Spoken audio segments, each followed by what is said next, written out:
is the Kate Daly Show.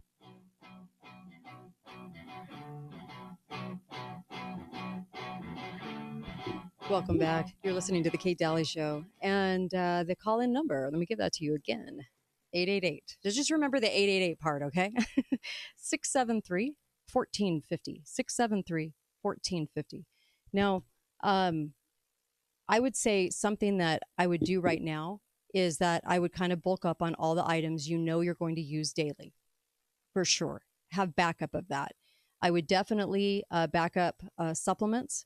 I get mine at activatefiq.com, activatefiq.com. Okay. And you can put in the code Kate. They absorb much better in your body and they actually have quality ingredients in them. And I love the way they do their supplements. You can feel the difference. And I've taken many different companies' supplements. So I love Activate FIQ. So I would bulk up on those items. I think that that's really going to be important. And I'll talk, well, there's a couple of things. Let me take a caller first. Hi, caller. Welcome to the show. Go right ahead. Is this me? It is. Yeah, you're on. You're live. Yeah. Hey, Kate, one thing that dawns on me, you were talking about Klaus Schwab mentioning that,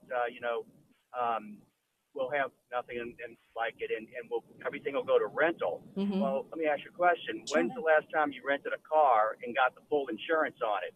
How well did you take care of it? Yeah. And also, have you ever rented a home? How well did you take care of that? Right. The rental thing, I mean, it's going to be a really big decline on infrastructure, a big decline on the things that we rent. I mean, it's going to deteriorate. Nobody's going to take care of anything because ownership offers pride. You're right. Take care of things. You know, you're proud of the things you own. You take pride in them. Yeah. Take care of them. Yeah. But if you want to rent it, it's just going to deteriorate. Everything's going to deteriorate. Yeah. I mean, I get it. Trust me. Yeah, I do. And here's the point, though, and I'll take you off the air because it's kind of scratchy. Listen, here's the point, though. This is the reason I was bringing it up. If you were going to game a strategy for making a living, would you rent things out? That would be an immediate income. If you own said item, a tool, a bike, electric bike, whatever it is, you can utilize that for money. Okay. So it's not really about the state of the building, although I completely agree. We're going to look like the shambles, but I'm just talking about gaming a strategy to make an income, because a lot of people are going to wonder, how am I going to make money if things crashed? And it's worse than the depression, the manipulated depression. And this manipulation is much worse. People are going to scramble to find work. They're going to scramble to try to figure out how to make money. What can you get your hands on quickly to make money? What kind of idea can you come up with? What will people want? So keep that in mind, because I think all of us should keep that in mind. I would say that money should go towards hard product, things that you can eat, things that you can do like that. I had a specialist on the show. She wrote a book on living on food storage and things, and she said, if you can only afford one item, get 10 bean soup. Have a lot of it. 10 bean soup lasts for a long time. And it can give you the nutrients you need. And also honey. Honey actually has the nutrients. You could actually live off honey for quite a while because it has the basis of all kinds of nutrients, things like that. So I'm not saying these things so that people go and fear and go buy stuff off money they don't have, right? Because out of fear. This is just about how to strategize what could be coming down the pike. How do you get ready for that? I'm not sure that we totally can, but I do think that we could set some things in place. I do think that one of Dr. Day's predictions, if you guys remember this, was that food supplies are going to come under tight control, and that they would blame overpopulation. I just did a show on population. I hope you check that out. There's a lot of lies being told about our population, I do believe, because it feeds the agendas. It feeds eugenics. It feeds everything. Climate change, we're the enemy, right? There's too many of us. I actually don't think there is. But this is what he said. He said, look, this will be about making it unsafe for you to grow vegetables because they will be unsafe. So it will be deemed unsafe.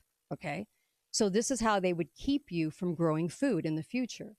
And it would be, it would be the acceptable idea would be to protect the consumer, right? And the real idea behind it was to limit the food supply. And so growing your own food would become illegal because of the safety factor. And that if you conducted such things, you would be a criminal. So what could you do? Could you grow things in a pod situation that you can get right on, off of the internet, or you can actually buy a situation where you could grow food indoors in a storage unit or someplace else, right?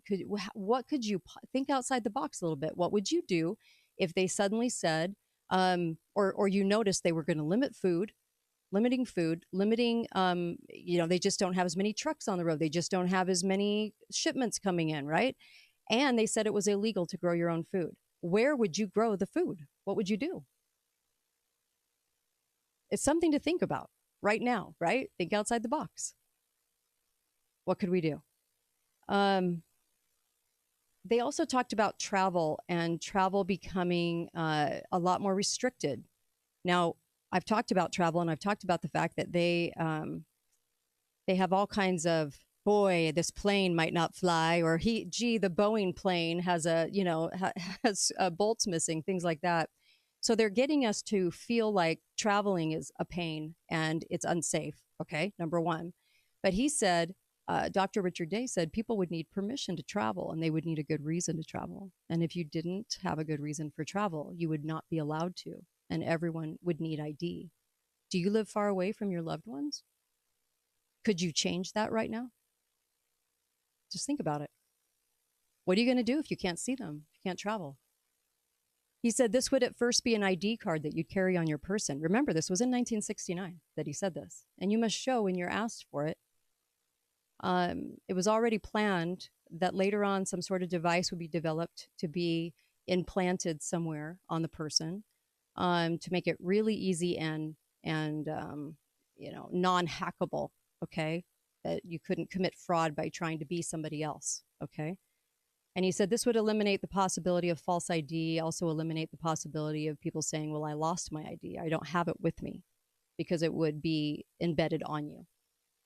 Something to think about. What would you do in that case scenario? And if you have a job that requires travel, what would you do? What are we going to have to do to be allowed to travel? Because he said if you don't have a good reason for your travel, you might not be allowed to, especially now that we know that they are counting carbon credits, right? If you fly right now on some airlines, you will be told your carbon credit for the trip, by the way. They're already there. So I don't say this to scare anyone. I just think, are we thinking that out? What would we do? What would you do? What would you do if you couldn't stay in hotels? Do you have a way to travel and sleep somewhere in your car? What have you? I am trying to help to set forth strategies of what we could possibly think about and do going into the future. I'm going to come right back, and I want to talk about what happens when it all goes down in a really bad way, what to do and what to have on hand. Be right back. Kate Daly Show, KateDalyRadio.com. Thanks for listening to The Kate Daly Show. All opinions expressed by the program participants on The Kate